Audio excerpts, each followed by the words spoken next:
கிறிஸ்துவுக்கு அன்பானவர்களே, இந்த நாளுக்காக ஆண்டவரை ஸ்தோத்திரிக்கிறேன். இந்த நாளில் வேதத்துக்கு ஆதாரமாக ஆதியாகமம் 10ஆம் அதிகாரம் 5வது வசனத்திலே வாசிக்கிறோம். இவ்விதமாக அவர்கள் வேற வேற ஆசையின்படி ஜாதிகள் அவர்களுக்கு பிரிக்கப்பட்டது என்று சொல்லி பார்க்கிறோம். இதை இன்னைக்கு தலைப்பே ஜாதிகள். ஆதாம் ஏவாள் காலத்துல இருந்து வந்த சந்ததி தான் ஜனத்தொகை. எனக்கு அருமையான ஜாதி வரி பிடித்து அழைக்கிற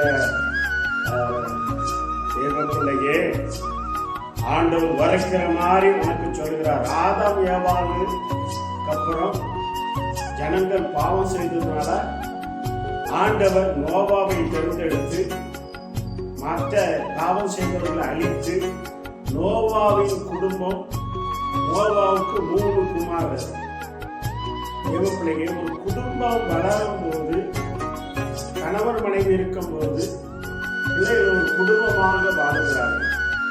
வேற பிள்ளைகள் ஆனதுக்கு அப்புறம் வளர வளர அது திரளாக பெருக என்ன ஆகுதுன்னா, ஆண்டவர் அதுக்கு ஜாதிகள் என்று சொல்லுகிறார். தேவப்பிள்ளைகள், ஒரு ஊருக்காரன், ஒரு கிராமம், ஒரு தேசம், அப்ப அங்க என்ன ஆகுது? 3 பேர் தான், அண்ணனுக்கு 3 பேர் தான், ஒரே தாப்பத்திலே தான். முட்டாப்பையில போல ஜாதி வரி பிடித்து சண்டை போடாதங்க. இந்த மாதிரி வேதத்தை படிங்க, சத்தியத்தை படிங்க. ஜாதியை வச்சு பிளப்பு நடத்தாதுங்க, மதத்தை வச்சு பிளப்பு நடத்தாங்க. ரவுடிகள் தான் ஜாதின்னு அழைகிறான்னா, படிச்ச டாக்டர் முதல் இன்ஜினியர் முதல் கொண்டு ஜாதி வரி பிடிச்சு அழைங்க. அழிச்சு போவாதங்க. ஜாதியை வச்சு அரசியல் பண்றது, மதத்தை வச்சு அரசியல் பண்றது. தேவ பிள்ளைங்க, இன்னைக்கு நிறைய தேவ பிள்ளைங்க உனக்கிட்ட ஜாதி எப்படி உருவானது? வேதத்தவா இல்லைன்னா யாங்கிட்ட என்ன கூப்பிட்டு நான் உனக்கு பதில் சொல்றேன். எந்த ஜாதிக்காரங்க நான் பதில் சொல்லணும்? பாரு, சும்மா ஜாதின்னு சொல்லி அழிஞ்சு சாவறதுக்கா தேசத்துல? ஜாதிங்கிறது அது ஒரு குடும்பத்தினுடைய ஒரு அடையாளம். இன்னார் குடும்பம் அது ஒரு அடையாளம், அன்னார் அவர் குடும்பம் அது ஒரு அடையாளமாக கொடுக்கப்பட்டதை தவிர இன்னைக்கு அது தொழில வச்சு ஜாதியை அடிமைப்படுத்துறது. தேவப்பிள்ளைங்க, அவன் என்ன செய்யறான், என்ன பண்ணி கொடுக்குற, அதை வச்சு ஜாதி அடிமை நினைக்கிறது. வேதத்துல பார்க்கிற எந்த ஜாதியும் அடிமைப்படுத்தாத, இனமா பேசாத. அவனுக்கு கொடுக்கப்பட்ட வேத வசனம் சொல்லுகிறது, அவனுக்கு கொடுக்கப்பட்ட ஆசையின்படி அவனுக்கு தேசத்தை பகிர்ந்து கொடுக்கப்பட்டது என்று சொல்லி இங்க வேதத்துல பைபிள் சொல்லுது. உனக்கு தெரியுமா தெரியாதோ தெரியல, உங்களுக்கு தெரியுமா தெரியாதோ தெரியல. தேவ பிள்ளையே, இந்த வார்த்தை கேட்டுக்கொண்டு இருக்கிற ஜாதி வரி பிடிச்ச மகனே மகளே, வேத வசனம் சொல்லுகிறது, ஜாதிங்கிறது குடும்பம் பெருக அவங்களுக்கு ஆண்டவர் கொடுக்கப்பட்டதுதான் ஜாதி. அநேகர் ஆனவுடனே அவங்களுக்கு அநேகர் ஆன உடனே அவர்களுக்கு என்ன ஆகுது? ஒரு ஜாதிகள், ஒரு குடும்பம் ஜாதியாக மாறுகிறது. தேவப்பிள்ளைய, கணவன் மனைவி இருக்கும்போது ஜாதி இல்லை, அண்ணன் தம்பி இருக்கும்போது ஜாதி. அண்ணன் தம்பி பெருகும் போதுதான் அந்த ஜாதி உருவாக்கப்படுகிறது. இன்னைக்கு ஜாதியை வச்சு அரசியல் பண்ணிட்டு இருக்காங்க. அது பாருங்க, திருநெல்வேலி, தூத்துக்குடி, மற்ற மாவட்டங்கள்ல ஜாதி, எல்லா ஜாதி தலைவரும் ஒவ்வொரு இதை பேசுதான். உங்களுக்கு என்ன தெரியும்? ஜாதி வச்சு அரசியல் பண்றதுக்கு, மதத்தை வச்சு அரசியல் பண்றதுக்கு. மதம் எங்க இருந்து உருவாச்சு? ஜாதி எங்க இருந்து உருவாச்சு? ஒரு அடையாளத்துக்காக. நீ சுப்பையா, முனியாண்டிங்கிற எப்படி பேரு உனக்கு வைக்கப்பட்ட? எல்லாத்துக்கும் ஒரே பேரா இருந்தா ஏன் முனியாண்டின்னு கூட எல்லாம் தான் வருவான். அந்த அடையாளமாக அவங்க எப்படி இருக்கணும், அவங்களுக்கு இப்படிப்பட்ட பேர் கொடுக்கப்பட்ட சேம் காம் ஞாபகத்துக்கிற 3 பேர் இதுதான். அவனுடைய சந்ததி பெருக பண்ணதுக்கு அப்புறம் தான் ஜாதி உருவாச்சு. இந்த வார்த்தை கேட்டுக்கொண்டு இருக்கிற தேவனுடைய பிள்ளையே, ஜாதினா என்னன்னு தெரிஞ்சுக்கணும். ஜாதினா எங்க விருதுகளுக்கு கூட பலவிதமான ஆதியாகமம் 4ஆம் அதிகாரத்தில் சொல்லப்பட்டிருக்கிறது. அங்கே நாட்டு மிருகங்களையும் காட்டு மிருகங்களையும் ஆண்டவர் உருவாக்கினார் என்று, பல ஜாதி மிருகங்களை உருவாக்கினார் என்று தேவ பிள்ளைங்க, அவங்களால தெரியாம சத்தியத்தை தெரியாம நீங்க விவரத்தை தெரியாம ஜாதி வழிபடுத்தாம இன்ன ஜாதி நீ ஃபர்ஸ்ட் மனித ஜாதியா இரு. எத்தனை ஜாதிகாரனே அங்க அடிமையா இருக்கான், சோத்துக்கு வழி இல்லாம இருக்கான், அவனுக்கு வழி இல்லாம இருக்கான், அவனுக்கு ஒரு சப்போர்ட் பண்றதுக்கு இது இல்ல. பண்ணலாம் எதுக்குல ஜாதி, எதுக்கு ஜாதி?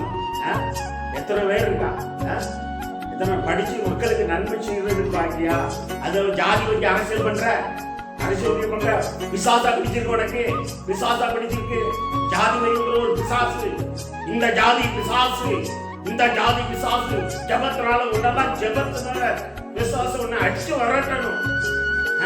ஜாதி வழிபடுத்து அதோட யூடியூப்ல என்னெல்லாம் பேசிக்கொண்டு இருக்கிய, எவ்வளவு அழிஞ்சு போய் தேசம் அழிய போகிறது. நீ மனம் திரும்பாவிட்டால் ஜாதி வரையை கொண்டு கொண்ட மகனே மகளே, நீ மனம் திரும்பாவிட்டால் அழிந்து போவா.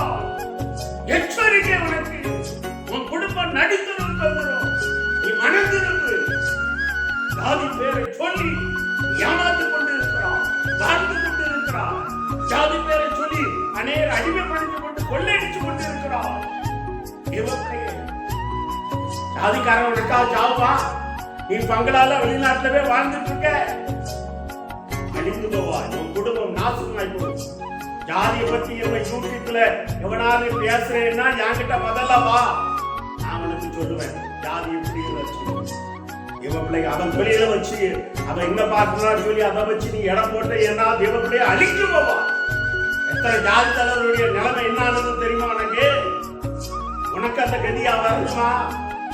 அரசுவாதியே அரசு அதிகாரியே நீ ஜாதி வச்சு வைக்கிற. மணந்திருந்தாவிட்டால் உனக்கு ஐயோ. ஜாதியை வச்சு பிறகு டாக்டரு இன்ஜினியரு, பெரிய டாக்டருங்க இன்ஜினியருங்க உன் ஜாதி வச்சு நீ பிளப்பு நடத்துற, அழிஞ்சு போவாய். வர்ற நாட்கள் அழிஞ்சு போவாய். மனம் திரும்பு. அதான் ஆண்டவர் சொல்கிறார் மத்தேயு 17:26 இந்த ஜாதி பிசாசு அப்படித்தவர்களுக்கு ஜாதி பிசாசு, அதை விட்டு நீ வெளியே வா. வெளியே வரல அழிஞ்சு போவாய். இவ பிள்ளைகள் உங்களுக்கு நாள் குறிக்கப்பட்டிருக்கிறது. நீ மனம் திரும்பாவிட்டால் அழிஞ்சு போவாய். எச்சரிக்கை.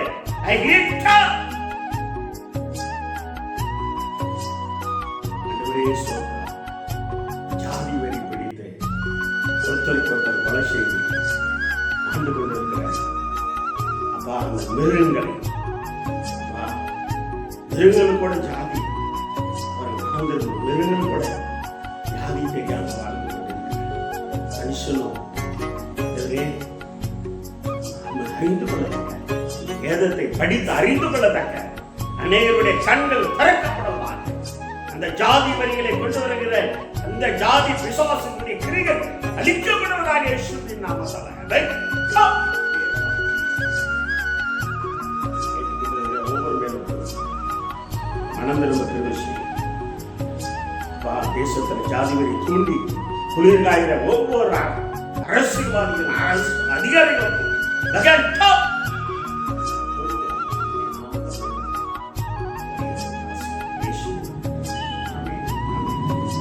ஜாதி வரியை விட்டு வெளியே வா. மக்களுக்கு ஜாதிக்கு நன்மை செய்ய, வெளியே தெரியாம நன்மை செய்ய. பெரிய துண்டு குளிர்காயின்னு சொன்ன உனக்கு நாள் குடிச்சாச்சு. நீ கேர்ஃபுல்.